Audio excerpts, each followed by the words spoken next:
बनासकांठा से खबर। डीसा जीआईडीसी क्षेत्र में धुआ रोड अग्निकांड का मामला। आग की घटना में मरने वालों की संख्या 13 से बढ़कर 17 हो गई है। आतिशबाजी के गोदाम में 20 से 25 मजदूर काम कर रहे थे। हरदा पटाखा फैक्ट्री ब्लास्ट पीड़ितों की सर्वाधिक कानूनी मदद कर रही supreme court advocate Avani Bansal ने प्रेस नोट जारी कर बताया है कि गुजरात के बनासकांठा में एक पटाखा फैक्ट्री में बॉयलर फटने से 17 लोगों के मरने की खबर अभी सामने आई है। इसमें मध्य प्रदेश के कई मजदूर हैं और हमारी जानकारी से ये हरदा मध्य प्रदेश के हैं। याद होगा कि पिछले साल हरदा मध्य प्रदेश में 6 फरवरी 2024 को एक पटाखा फैक्ट्री में ब्लास्ट हुआ था। उसके पीड़ितों को न्याय दिलाने के लिए हम पिछले 1 साल से जमीन और कोर्ट दोनों की लड़ाई लड़ रहे हैं। 15 दिनों की भूख हड़ताल और एनजीटी भोपाल में 1 साल से लड़ने के बाद 5 करोड़ का मुआवजा अभी तक आरोपियों से कोर्ट के माध्यम से जिला प्रशासन ने पीड़ितों को बंटवाया है। जानकारी के अनुसार गुजरात में जो ब्लास्ट में मारे गए हैं वो हरदा की बंद फैक्ट्री से मजदूर भिजवाए गए थे। ये जांच का विषय है। अपना नाम बताएं। विजय बजाज, हरदा से। आपने किस चीज़ को लेकर कंप्लेंट किया है? हरदा जिले में बाहर से आकर अन्य शहरों, बड़े शहरों के या अन्य जिलों से आकर डॉक्टर अपने परामर्श दे रहे हैं, मरीजों का इलाज कर रहे हैं। वो जिस जगह पर आते हैं वहाँ पर न तो मरीजों की बैठने की उचित सुविधा है, व्यवस्था है, अन्य सुविधाएं नहीं हैं। इसको लेकर हमने शिकायत करी है। जो डॉक्टर बाहर से आ रहा है उसका रजिस्ट्रेशन मुख्य चिकित्सा एवं स्वास्थ्य अधिकारी के यहाँ होना चाहिए, जो कंपलसरी है, और उसकी डिग्री यहाँ पर संलग्न होना चाहिए। हरदा जिले में अधिकांश किसानों द्वारा मूंग की बुवाई हो चुकी है। ग्रीष्म ऋतु के आते ही जिला जल अभावग्रस्त क्षेत्र भी घोषित हो चुका है, जिससे कई किसानों को सिंचाई में समस्या आ रही है। हालांकि प्रशासन द्वारा नहर में पानी छोड़ दिया गया है, परंतु फिर भी कई किसानों को अब तक पानी प्राप्त नहीं हुआ है। सिंचाई जल को लेकर जगह जगह पर किसानों का विरोध देखा जा रहा है। मंगलवार को जिला पंचायत में आयोजित जन सुनवाई में जुगरिया गाँव के दर्जनों किसान पहुंचे। खबर हरदा से। गर्मी के दिन शुरू होते ही जिले भर में पानी की समस्या देखी जा रही है। ग्राम पंचायत राजा बरारी में पेयजल की समस्या को लेकर ग्रामीणों ने जिला प्रशासन से गुहार लगाई है। खबर हरदा से। मंगलवार को जन सुनवाई में काया गांव की दर्जनों महिलाओं ने उपस्थित होकर गांव में शराबबंदी की मांग की है। महिलाओं का कहना है कि ग्राम काया गांव में अधिक मात्रा में शराब की बिक्री होती है, जिससे ग्राम की महिलाओं पर शराब पीकर उनके पति एवं परिवार वाले मारपीट गाली गलौज करते हैं। साथ ही छोटे बच्चों से भी मारपीट की जाती है। बनासकांठा से खबर। डीसा जीआईडीसी क्षेत्र में धुआ रोड अग्निकांड का मामला। आग की घटना में मरने वालों की संख्या 13 से बढ़कर 17 हो गई है। आतिशबाजी के गोदाम में 20 से 25 मजदूर काम कर रहे थे। ये बात सामने आ रही है कि अन्य लोग भी जल गए हैं। घटना के बाद घायलों को एम्बुलेंस के जरिए अस्पताल ले जाया गया। आग लगने से इलाके के लोगों में भय फैल गया। जिला कलेक्टर सहित अधिकारियों की एक टीम मौके पर पहुंची। प्रारंभिक अनुमान है कि आग अज्ञात कारणों से लगी। मृतकों के शवों को फिलहाल मलबे से बाहर निकाला जा रहा है। नहीं है चालू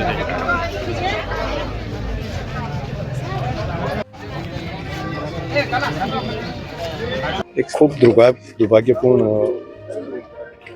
હાદસો છે। અનેક લોકોએ પોતાના જીવ ગુમાવ્યા છે।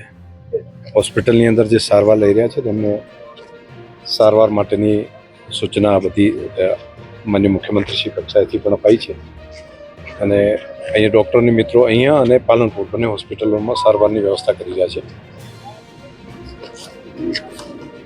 બહુ દુઃખદ આ ઘટના છે। ફેક્ટરીનો માલિક ફરાર થઈ ગયો હોવાના સમાચાર છે। કયા પ્રકારથી સરકાર એની સરકાર એની તપાસ સોંપી છે માનનીય મુખ્યમંત્રીશ્રીએ અને એ તપાસ કરીને જે પણ ગુનેગાર હોય એને આ માફ કરી શકાય એવી આ ઘટના નથી।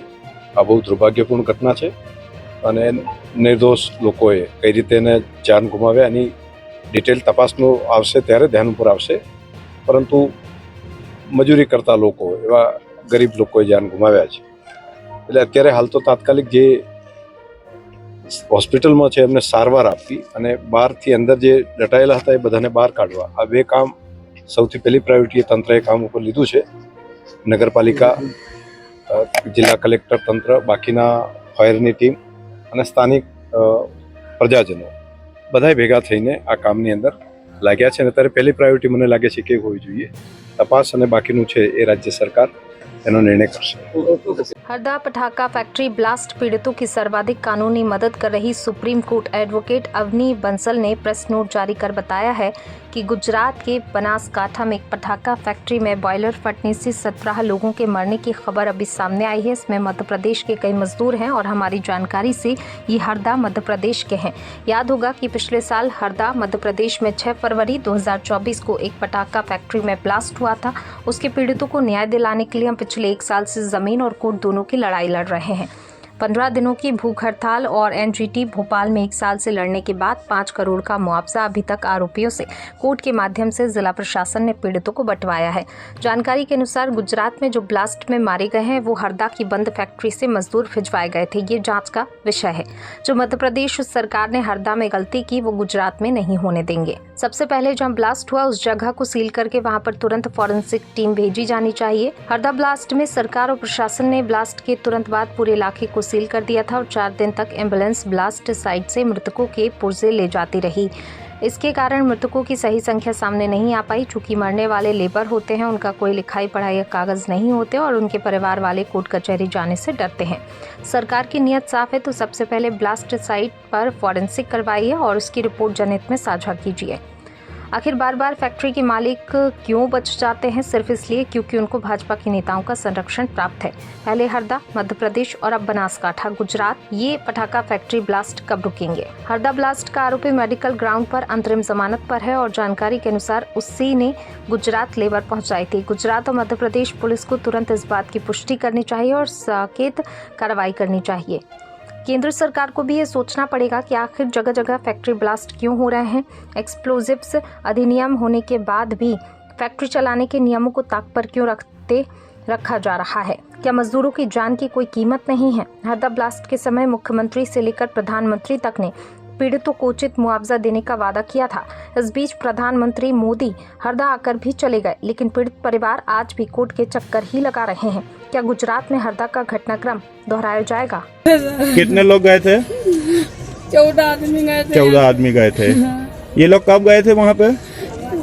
अम्मास के रोज निकल लिए थे. क्या इन्होंने पहले हरदा में भी काम किए हैं? किया था.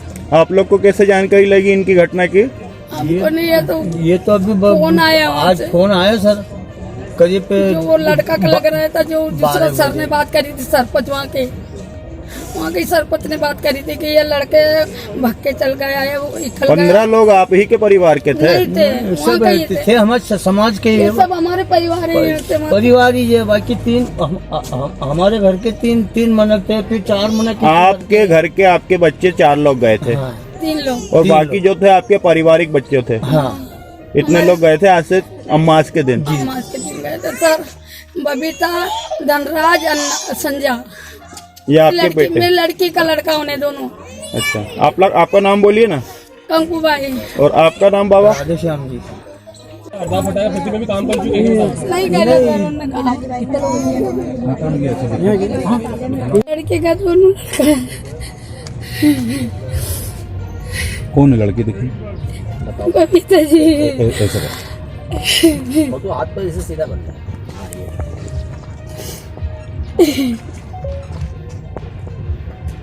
वो आधार कार्ड की बता देने. ये लड़का छोटा बच्चा भी था? छोटा बच्चा है, बड़ा.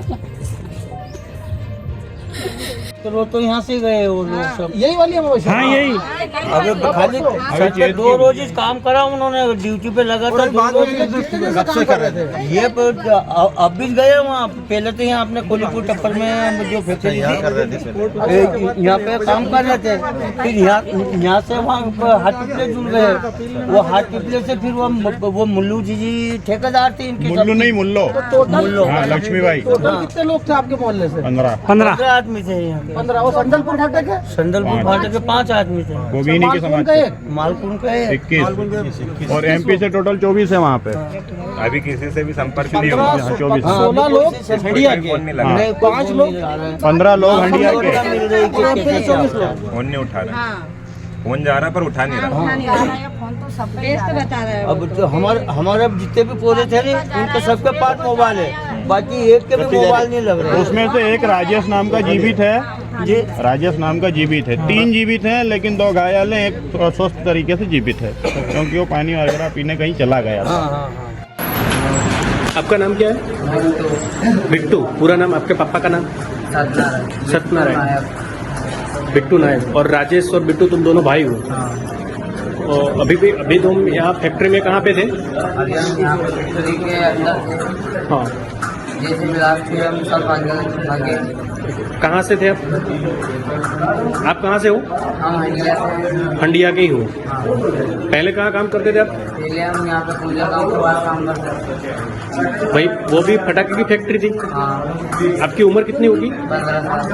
15 साल ही है। ठीक है। और ये लड़की आपको क्या हो रही है? ये लड़की ये 3 साल की, इसके सर पे चोट आ गई, कंपनी खुद नहीं गई। उसके साथ क्या संबंध है आपका? वो मेरी बुआ की लड़की, मतलब मेरी बहन है। ओके, बुआ की लड़की। और आपकी बुआ कहाँ थी? बुआ भी वही थी जो खत्म हो गई। वो लास्ट में खत्म हो गई। क्या नाम का था आपकी बुआ का? डाली। क्या नाम था? डाली डाली डाली नाम था। ठीक है। मतलब तुम ये अभी ब्लास्ट हुआ तब तुम कहाँ पे थे? जब हम 2 भाई पानी पीने गए थे और जैसे हमने पाउच निकालना गए हम अंदर, जब कंपनी फट गई, बहुत जोर से धमाका हुआ। ओके। उससे पहले आप वहाँ पे हंडिया में ही काम करते थे? हाँ। हंडिया में? वो भी पटाखे की फैक्ट्री थी? वो किसकी फैक्ट्री थी, कुछ मालूम है? हाँ, वो ये क्या कहते हैं उसको, वो जो अभी थाने में बंद है उसकी फैक्ट्री थी, उसका नाम। वो फैक्ट्री के मालिक कौन था, आपको मालूम है कुछ? राजेश अग्रवाल। राजेश अग्रवाल की थी। वहीं पे भी एक फैक्ट्री में ब्लास्ट हो गया था? हाँ, हालांकि वो भी ब्लास्ट हो गई थी। ये जो इनकी बुआ की लड़की है वो छोटी सी, लगभग 2-3 साल की लड़की लग रही है। इनकी मम्मी की डेथ हो गई है और वो लड़का अभी पानी पिला रहा है। और ये जो राजेश ने बताया, राजेश नायक के, उसने बताया कि एक घर की तो पूरी 6 फैमिली खत्म हो गई है, इतना बड़ा ब्लास्ट हुआ है। भैया आप यहाँ पे काम करने के लिए आए थे, तो कहाँ से आए थे? आज जो अपना हादसा हुआ है या फिर ब्लास्ट हुआ, उसी कंपनी में आप कर रहे थे अभी? कहाँ पे? अभी गुजरात में, ये डिसा में? हाँ जी। जी। तो उसमें ब्लास्ट हो गया? हाँ। और आप कितने लोग थे? हम 22-23 जने थे टोटल? तो टोटल 24, मतलब 24 लोग थे। और वो सब कहाँ से थे? अपने सब इधर हरदा क्षेत्र। हरदा क्षेत्र के थे। आप कहाँ से हो? हम हंडिया से। आप हंडिया से हो। आपका नाम क्या है? राजेश नायक। राजेश नायक। पूरा नाम बताइए आपका पिताजी का नाम सत्यनारायण। सत्यनारायण है? बराबर। आप कब आए थे वहाँ से? हम आए थे रविवार को आए थे। रविवार को यहाँ पे आए थे? इसी रविवार को, मतलब 2 दिन पहले ही? हाँ जी। ठीक है। उससे पहले आप कहाँ काम करते थे? उससे पहले हम उधर ही करते थे, हमारे उधर ही गुजरगांव साइड। वो भी पटाखे की फैक्ट्री थी? ठीक है। वो फैक्ट्री में जब आप काम कर रहे थे तो उससे क्या हुआ था? वहाँ पे क्या हुआ था? आप वहीं से यहाँ आ गए? तो सर वो कुछ हरदा वाली फैक्ट्री में ब्लास्ट हो गई थी। वो ब्लास्ट हो गई थी हरदा वाली, तो फिर वो इधर की फैक्ट्री बंद कर दी गई, तो फिर हम इधर आ गए।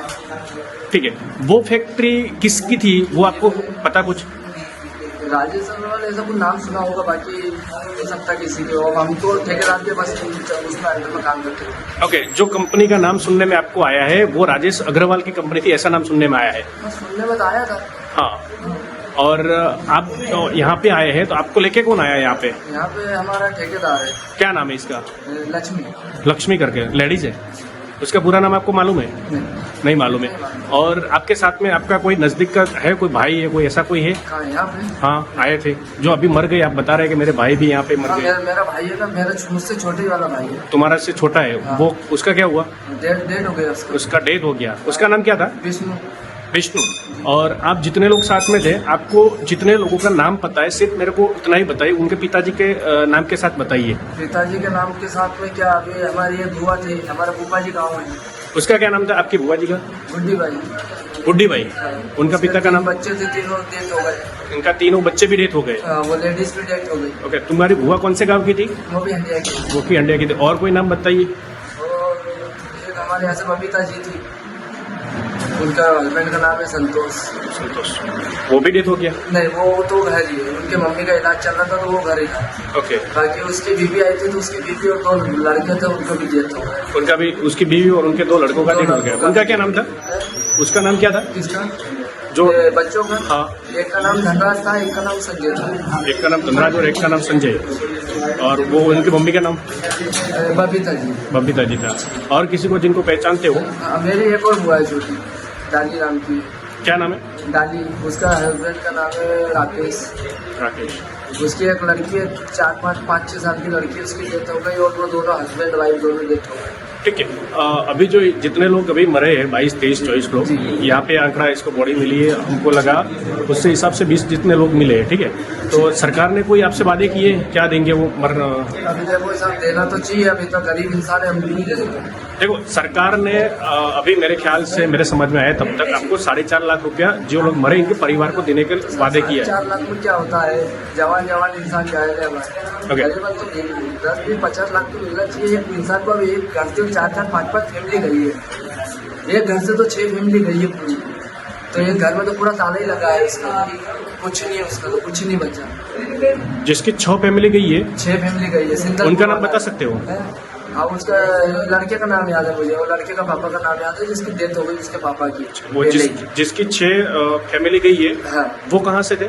वो सिंदलपुर से थे। वो सिंदलपुर से थे जी। उनका लड़के का जो नाम आपको पता है वो बोल सकते हो? हाँ, लड़के का नाम पता है उनका। क्या नाम है इनका? उनके नखल,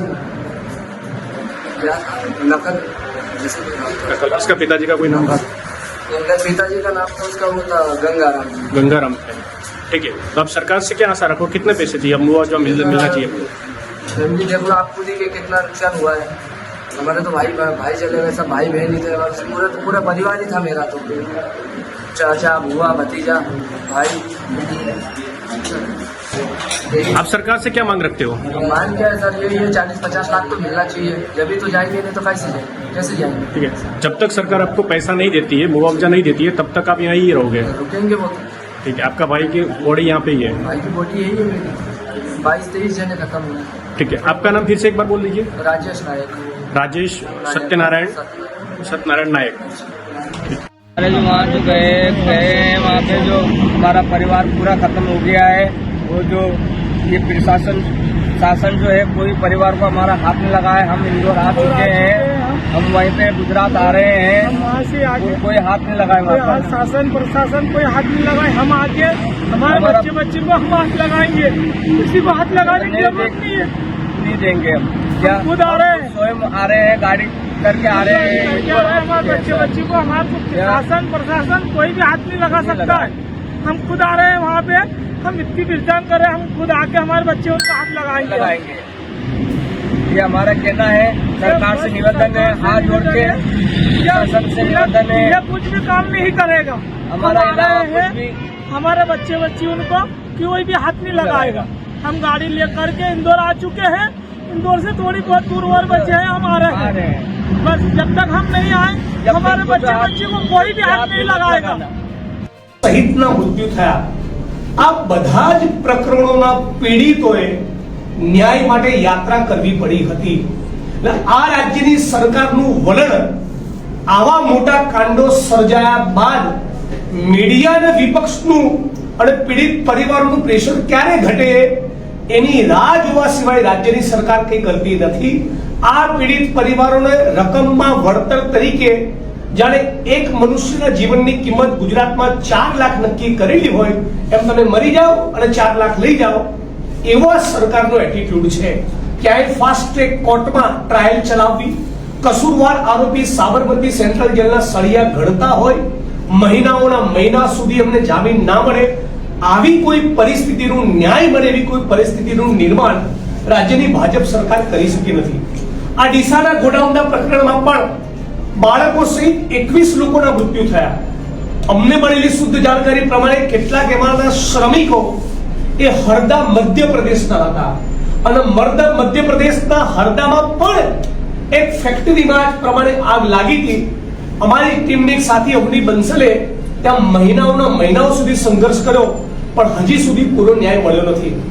ઘણીવાર એવું બનતું હોય છે, જે રાજકોટ ટીઆરપી ગેમિંગ ઝોનમાં પણ અમે જોયું હતું કે આખા જ ઘટના સ્થળને, આખી સાઇટને ડિસમેન્ટલ કરી નાખી, વેર વિખેર કરી નાખી, જેથી પૂરા સબૂતો અવશેષો બચે નહીં, જેથી આરોપીઓની સામે ગુનો સાબિત થાય નહીં। હું એને પણ એક પૂર્વ આયોજિત ષડયંત્ર માનું છું। હું ઈચ્છું છું કે ડીસાના પ્રકરણમાં જિલ્લા કલેક્ટર તંત્ર, પોલીસ પ્રશાસન અને રાજ્યની સરકાર આવી કોઈ કામગીરી ન કરે. મારી માંગણી છે કે સૌપ્રથમ FSL દ્વારા તપાસ થવી જોઈએ, કેમ કે ઘણીવાર આવી ફેક્ટરી અને ગોડાઉનમાં લાગેલી આગમાં કે TRP ગેમિંગ ઝોન જેવી ઘટનાઓમાં શરીરના ટુકડાઓ, અંગો મળતા હોય છે. રાજકોટના TRP ગેમિંગ ઝોનના પ્રકરણમાં અમે જોયું, લાશના બદલે એક મુઠ્ઠીભર ખોબામાં સમાય એવી લાશ, એવા પરિવારના અંગો એમના મૃતકોનો પરિવારોને સોંપ્યા હતા.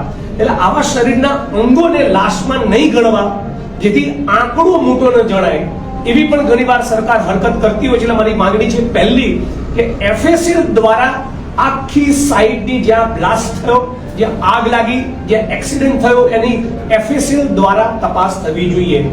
બીજું, રાજ્ય સરકારે ફક્ત 4 લાખનું વળતર નહીં, 3,70,000 કરોડનું બજેટ હમણાં જ થોડાક દિવસ પૂર્વે જ ગુજરાતની વિધાનસભામાં અમે પારિત કર્યું. એ 3,70,000ના બજેટમાંથી માનનીય ભૂપેન્દ્રભાઈ, જે સંવેદનશીલ અને મૃદુ હોવાની વાત કરે છે, એમણે ઓછામાં ઓછા 1 કરોડ રૂપિયાનું વળતર પીડિત પરિવારોને ચૂકવવું જોઈએ. અને એવી SIT ની રચના કરવી જોઈએ જેમાં નિષ્પક્ષ તપાસ કરવામાં આવે, જેનો પૈસામાં ડોળો ન હોય, જેની સ્પાઇન કરોડરજ્જુ મજબૂત હોય, જેની એકંદરે પ્રામાણિક અધિકારી તરીકેની છાપ હોય, એવા કોઈક અધિકારીની બનેલી SIT દ્વારા તપાસ કરવામાં આવે તો ન્યાય મળે. દરેક પ્રકરણમાં અમે માંગ કરીએ છીએ, રાજ્ય સરકાર નથી સાંભળતી. એટલે આ પ્રકરણમાં અમે માંગ કરીએ છીએ કે સાચા અર્થમાં સંવેદના તો એ જ કે ફરી ગુજરાતમાં આવી કોઈ દુર્ઘટના ન સર્જાય, બલકે દુર્ઘટનાની આ તો માનવ સર્જિત કાંડ છે. 2024 પછી પોલીસે પણ કહેલું, પ્રશાસને પણ કહેલું, છતાં આ ફેક્ટરી અને ગોડાઉનના માલિકોમાં એવી હિંમત કે કોણ અમારો વાળ વાંકું કરવાનો છે. કાયદાની કોઈને બીક રહી નથી, કેમ કે ખબર છે મોરબી કાંડમાં પણ કંઈ ન થયું, તક્ષશિલા કાંડમાં પણ કંઈ ન થયું, હરણી કાંડમાં પણ કંઈ ન થયું, TRP ગેમિંગ ઝોનમાં પણ કંઈ ન થયું. એટલે આ પ્રકરણમાં પણ અમારો વાળ વાંકો નહીં થાય એવી આરોપીઓને ગળા સુધીની પાક્કી ખાતરી હોય છે. એ રાજ્યમાં કાયદો અને વ્યવસ્થાની પરિસ્થિતિ કહીએ તે કથળેલી જે દર્શાવે છે. ફરી માંગણી કરું છું કે FSL દ્વારા તપાસ થાય, SIT નોન કરપ્ટ અધિકારીઓની બનેલી એ આમાં તપાસ કરે અને પીડિત પરિવારોને ઓછામાં ઓછું 1 કરોડ સુધીનું વળતર મળવું જોઈએ. અને ફરી ડીસામાં, બનાસકાંઠામાં અને ગુજરાતના કોઈ પણ ખૂણે આવી વારદાત, આવી ઘટના ન બને એ રાજ્ય સરકારે સુનિશ્ચિત કરવું જોઈએ. જિગ્નેશભાઈ, પ્રશાસન છે તે નિવેદન આપે છે કે 31 ડિસેમ્બરે લાયસન્સ એક્સપાયર થઈ ગયું હતું. લાયસન્સ એક્સપાયર થઈ ગયું હતું અને છતાં ફેક્ટરીનું ગોડાઉન ચાલતા રહ્યા, ફટાકડાનું નિર્માણ ત્યાં થતું રહ્યું ગેરકાયદેસર રીતે, તો કોની જવાબદારી બનતી હતી? એ અધિકારીને પેલા પકડીને લાવો, એને સસ્પેન્ડ કરો અને એની સામે ક્રિમિનલ નેગ્લિજન્સની FIR સૌથી પહેલા દાખલ થવી જોઈએ. આ રાજ્યની સરકાર ક્યારેય કરતી જ નથી. મને પાક્કી ખબર છે મોરબી કાંડમાં તો હદ એ થઈ ગઈ કે મોરબી કાંડની ઘટનાના મુખ્ય આરોપીના રાજ્યની સરકારે હાઈકોર્ટમાં રેકોર્ડ ઉપર છે જામીન અરજીનો વિરોધ નહીં કર્યો. જાજા પોતાને લઈ જતા નહીં, અમને કોઈ વાંધો નથી. મતલબ કે સરકાર એ પીડિત પરિવારના બદલે ઘણીવાર આરોપીની સાથે હોય એવું વર્તન કરતી હોય છે. અમારો અનુભવ એવો છે બધા જ પ્રકરણો કે મીડિયા, પીડિત પરિવાર અને વિપક્ષનું પ્રેશર કઈ રીતે ઘટે એની સરકાર રાહ જોતી હોય છે. ન્યાય દરેક માણસને મળે એવી સંવેદના સરકારમાં નથી. તો ફરી હું માંગણી કરું છું કે રાજ્યના મુખ્યમંત્રી પોતે એક પ્રેસ કોન્ફરન્સ કરીને ગુજરાતની જનતાને ખાતરી આપે કે આ બધા જ પ્રકરણોમાં અને આ ગોડાઉન કાંડ દિશામાં પણ ન્યાય મળશે.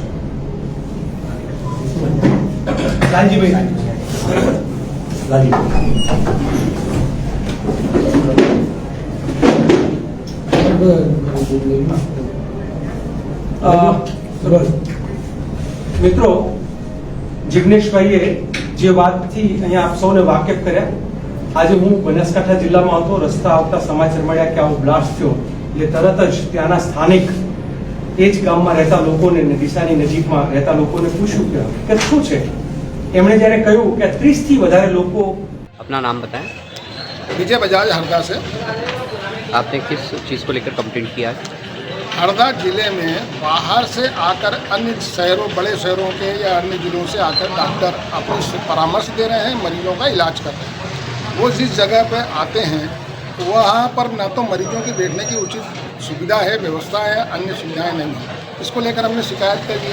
जो डॉक्टर बाहर से आ रहा है उसका रजिस्ट्रेशन मुख्य चिकित्सा एवं स्वास्थ्य अधिकारी के यहाँ होना चाहिए, जो कंपलसरी है, और उसकी डिग्री यहाँ पर संलग्न होना चाहिए, जिसको लेकर भी मुख्य चिकित्सा अधिकारी ने कोई गंभीरता नहीं बरती है. और आए दिन यहाँ पर अन्य डॉक्टर अन्य शहरों से आकर अपनी सेवाएं दे रहे हैं और जिस जगह पर वो बैठ कर अपनी सेवाएं परामर्श दे रहे हैं, मरीजों का इलाज कर रहे हैं, वहाँ पर भी वो कोई डिग्री चस्पा नहीं कर रहे। ये सब भ्रम मरीजों में होता है कि ये डॉक्टर है भी या नहीं है। इसलिए हमने इनको ये शिकायत करी है। हमने मुख्य चिकित्सा अधिकारी को शिकायत करी है, कलेक्टर महोदय को, विधायक जी को दी है, उप संचालक क्षेत्रीय कार्यालय भोपाल को भी शिकायत भेजी है, अपर संचालक स्वास्थ्य को भी शिकायत भेजी है। तो हम चाहते हैं कि जो भी डॉक्टर बाहर से आकर अपनी सेवाएं और परामर्श दे रहे हैं उनका CMHO कार्यालय में मुख्य चिकित्सा एवं स्वास्थ्य अधिकारी के यहाँ मतलब रजिस्ट्रेशन हो, उसकी डिग्री यहाँ पर उसमें संलग्न हो। यही हमारी शिकायत है। और एक और बात कही थी आपने कि जो दवाइयाँ हैं वो हर जगह उपलब्ध नहीं होती। जहाँ पर डॉक्टर आकर अपनी परामर्श और मरीजों का इलाज कर रहे हैं, वहाँ पर जिस जगह पर वो आकर अपनी सेवाएं दे रहे हैं, वहाँ वो ऐसी दवाएं लिख रहे हैं कि उसी स्थान पर उसी जगह पर मिलती है जहाँ वो बैठ रहे हैं, उसी मेडिकल दुकान पर, उसी मतलब चिकित्सा जहाँ पर हो रही है वहीं पर मिलती है, अन्य जगहों पर नहीं मिलती। इसलिए मरीजों का उसमें शोषण भी होता है क्योंकि अन्य जगह वो दवाइयाँ उपलब्ध नहीं होती हैं। तो हमने इसको भी लेकर गंभीरता से हमने बात अपनी शिकायत में लिखी है, लेकिन ऐसा देखने में आ रहा है कि CMHO इस पर कोई ध्यान नहीं दे रहे हैं। उनकी निष्क्रियता कर्मण्यता के कारण इस प्रकार से यहाँ पर आकर डॉक्टर उन मरीजों के साथ उनका शोषण कर रहे हैं। आपने क्या कंप्लेंट की है, थोड़ा बताएं। हरदा जिले में बाहर से आकर जो डॉक्टर को अपनी परामर्श देते हैं और इलाज करते हैं, उन डॉक्टरों का यहाँ पर मुख्य चिकित्सा एवं स्वास्थ्य अधिकारी के यहाँ रजिस्ट्रेशन होना चाहिए और उसकी डिग्री जमा होना चाहिए। इस बात को लेके हरदा शहर में जगह जगह मेडिकल दुकानों पर या प्राइवेट नर्सिंग होम पर आकर बाहर से डॉक्टर आकर अपने इलाज करते हैं, परामर्श देते हैं। उन डॉक्टरों का यहाँ पर CMHO कार्यालय में कोई रिकॉर्ड नहीं है। तो हमने आज शिकायत दर्ज कराई है, शिकायत भेजी है CMHO साहब को, कलेक्टर साहब को, विधायक जी को और उप संचालक क्षेत्रीय कार्यालय भोपाल को कि इनकी सबकी यहाँ पर रजिस्ट्रेशन हो, उनकी डिग्री जमा हो। जहाँ पर वो इलाज या परामर्श देते हैं डॉक्टर, वहाँ पर उनकी डिग्री चस्पा होना चाहिए। हम कैसे तय करेंगे कि ये डॉक्टर है या भी नहीं है? तो हमने लेके इसकी शिकायत करी है। जिस जगह पर डॉक्टर आकर आ रहे हैं उस जगह मरीजों को बैठने की न तो उचित व्यवस्था है न अन्य कोई सुविधाएँ हैं वो उपलब्ध कराते हैं जहाँ पर ये आके परामर्श देते हैं। तो इस बात को भी गंभीरता से देखना चाहिए और लेना चाहिए कि मरीज इसमें परेशान होता है। जिस जगह डॉक्टर बैठता है वो ऐसी दवाई लिखता है कि उसी मेडिकल दुकान पर या उसी क्लिनिक पर वो मिलती है, अन्य जगह वो दवाई नहीं मिलती। इसमें मरीजों का आर्थिक शोषण भी होता है। तो हमने इस बात को लेकर शिकायत दर्ज की है। हरदा जिले में अधिकांश किसानों द्वारा मूंग की बुवाई हो चुकी है। ग्रीष्म ऋतु के आते ही जिला जल अभावग्रस्त क्षेत्र भी घोषित हो चुका है, जिससे कई किसानों को सिंचाई में समस्या आ रही है। हालांकि प्रशासन द्वारा नहर में पानी छोड़ दिया गया है, परंतु फिर भी कई किसानों को अब तक पानी प्राप्त नहीं हुआ है। सिंचाई जल को लेकर जगह जगह पर किसानों का विरोध देखा जा रहा है। मंगलवार को जिला पंचायत में आयोजित जन सुनवाई में जुगरिया गाँव के दर्जनों किसान पहुंचे, जिन्होंने आरोप लगाया कि जुगरिया माइनर से ऊपर की सभी माइनर हैं। मुख्य शाखा में गेट लगाकर अनुचित तरीके से पानी के प्रवाह को रोका जा रहा है। विभाग के कोई भी कर्मचारी अपने कर्तव्य स्थल पर उपस्थित नहीं रहते हैं। किसानों ने चेतावनी दी है, अगर मंगलवार शाम तक टेल क्षेत्र में पानी नहीं पहुंचता है तो किसानों के द्वारा NH 59 अब गांव कला पर अनिश्चितकालीन धरना प्रदर्शन और चक्का जाम किया जाएगा। मेरा नाम सुनील गोलिया है, मैं ग्राम अबगांव खुर्द का किसान हूँ। आज हम HBC केनाल मुख्य केनाल के टेल एरिया के किसान आज आए हैं ग्रीष्मकालीन मूंग की फसल में पानी के लिए। आज नहर को 27 तारीख को छूटा हुआ, आज 1 तारीख हो गए, 5 दिन हो गए और मुख्य शाखा अभी तक सूखी पड़ी हुई है। नहर विभाग की लापरवाही है, कर्मचारी अपने कर्तव्य स्थल पर मौजूद नहीं रहते हैं। ऊपर के किसानों द्वारा अपनी अपनी माइनर है अपने अपने अनुचित तरीके से सामने मुख्य शाखा का गेट लगाकर अपनी गेज को मेंटेन किया जा रहा है। नीचे की माइनरों को पानी नहीं पहुँच पा रहा है। कितने गाँव के किसान प्रभावित हैं? कम से कम 15-16 गाँव के यहाँ भी किसान यहाँ पर मौजूद हैं और अभी तक उनको पानी 5 दिन में नहीं मिल पाया। तो अभी क्या चाहते हैं? अभी हम चाहते हैं कि ओसराबंदी तुरंत लागू की जाए और मुख्य शाखा में सतत पानी की आपूर्ति जारी रहे। खबर हरदा से। गर्मी के दिन शुरू होते ही जिले भर में पानी की समस्या देखी जा रही है। ग्राम पंचायत राजा बरारी में पेयजल की समस्या को लेकर ग्रामीणों ने जिला प्रशासन से गुहार लगाई है। दरअसल मंगलवार को जिला मुख्यालय पर आयोजित जनसुनवाई में ग्राम पंचायत राजा बरारी के ग्रामीणों, जिनमें अधिकतर महिलाएं थीं, इन्होंने खाली घड़े और कुप्पे रखकर प्रदर्शन किया और जिला प्रशासन से मांग की है उन्हें पेयजल की सुविधा उपलब्ध कराई जाए। उनका कहना है ग्राम पंचायत राजा बरारी के वार्ड क्रमांक 1 और 2 में एक ही हैंडपंप है, उसमें पानी फरवरी माह से सूख जाता है। पूर्व में ग्राम राजा बरारी में शासन द्वारा नल जल योजना द्वारा 4 महीनों तक सुचारू रूप से हर घर पानी दिया जा रहा था, परंतु वह भी करीब 9 महीने से ठप पड़ी हुई है। हालांकि पूरे मामले को लेकर अपर कलेक्टर सतीश राय ने संज्ञान लेते हुए निराकरण की बात कही है। साथ ही ग्रामीणों को आश्वासन दिया है 5 दिनों में समस्या का निराकरण हो जाएगा। इस मौके पर उपस्थित कार्यपालन यंत्री, लोक स्वास्थ्य यांत्रिकी विभाग पवन सुत गुप्ता सहित एसडीएम हरदा कुमार शानू देवड़िया ने भी 50 से अधिक महिलाओं को 5 अप्रैल तक राजा बरारी में पेयजल व्यवस्था सुचारू करने का आश्वासन दिया। दूसरी ओर महिलाओं ने चेतावनी देते हुए कहा, अगर निर्धारित समय पर पेयजल व्यवस्था सुचारू नहीं होती है तो वे सभी लोगों के साथ 6 अप्रैल को और अधिक संख्या में हरदा आकर प्रदर्शन करेंगे। क्या नाम है आपका? मेरा नाम गणेश प्रसाद नागौरी है। मैं राजा बरारी से आया हूँ। पानी की समस्या के लिए हम आए हैं। क्या समस्या? पानी हमारे राजा बरारी में बिल्कुल नहीं है। वार्ड क्रमांक 1 और वार्ड क्रमांक 2 में नहीं है और बाकी है तो लेकिन दूर दूर है, तो हम हमारी भाइयाँ उतनी दूर से पानी नहीं ले जा सकती हैं। कहाँ से ला रहे हैं पानी? पानी अभी दूसरे के हेडपंप से ला रहे हैं और दूसरे के नल से नलकूप से ला रहे हैं। तो नल जल योजना हो गई? हाँ, नल जल योजना अभी चल रही थी, 4 महीने चली और उसके बाद में बंद हो गई और रसीद भी कटती रही। अन्यथा बाद में हम सरपंच के पास गए तो उन्होंने मना कर दिया कि अभी कोई नहीं है पानी, तो हम कहाँ से लाएं पानी, ये बताओ। तो अब किस तरह की समस्या का सामना करना पड़ा? समाधान कलेक्टर साहब ने बोला है कि 4 दिन में हम समस्या हल करेंगे, अन्यथा नहीं तो 6वें तारीख को हम आ जाएंगे फिर से और यहीं पर। ग्रामीण क्षेत्र की महिलाओं को पीने की पानी की समस्या को लेकर एक शिकायत लाई है, संज्ञान जिला प्रशासन संज्ञान में लाई गई है। वहाँ पर नल जल योजना चालू थी, पिछले कुछ समय से उसकी मोटर जाम होने के कारण वो पानी नहीं मिल पा रहा था। क्योंकि हमारा एक प्राथमिक कर्तव्य है कि सभी को स्वच्छ जल पेयजल प्राप्त हो, तो हम ये प्रयास कर रहे हैं कि 3 से 4 दिन में बहुत जल्द नल जल योजना चालू हो जाए। तब तक के लिए जो अल्टरनेट सोर्सेस है उनके द्वारा उनको उपलब्ध पानी दिया जा रहा है। सर, नल जल योजना चल रही है, उसके बाद भी ग्रामीणों से रसीद कटवाई जा रही है, पैसा लिया जा रहा पानी का, उसको लेकर आप क्या कहेंगे?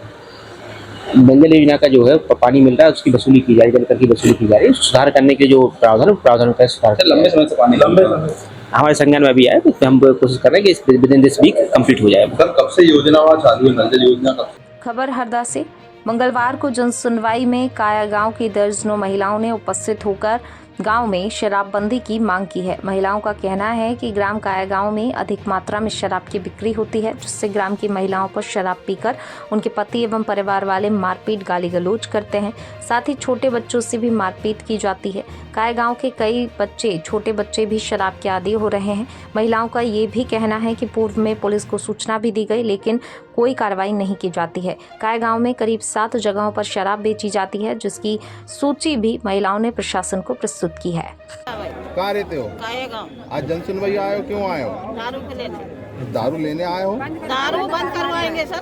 अच्छा, तो क्या गांव में बिकती है क्या? गांव में बिक रही। अच्छा, छोटे छोटे बच्चे दारू पी रहे हैं। हाँ। घर आके दूसरे लोग आके हमारे घर वो दबाव डालते हैं। हाँ। तो जब हम दारू नहीं पी रहे तो हमारे घर दूसरे आएंगे तो हमको तकलीफ होगी कि नहीं होगी? हाँ।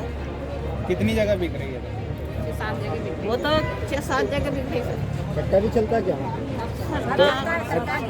तो क्या अगर बंद नहीं होगी गांव में तो क्या आंदोलन करोगे क्या? आगे जाके आगे कार्रवाई करेंगे। लेके क्या करना? संज्ञान में लाया गया, डिप्टी जो एक्साइज ऑफिसर को बोला गया, साथ ही साथ जो एसपी साहब उनको भी बताया गया है। पर्टिकुलर कुछ नाम दिए हैं, उनके ऊपर जांच करवा के सच पाए जाए कार्रवाई की जाएगी।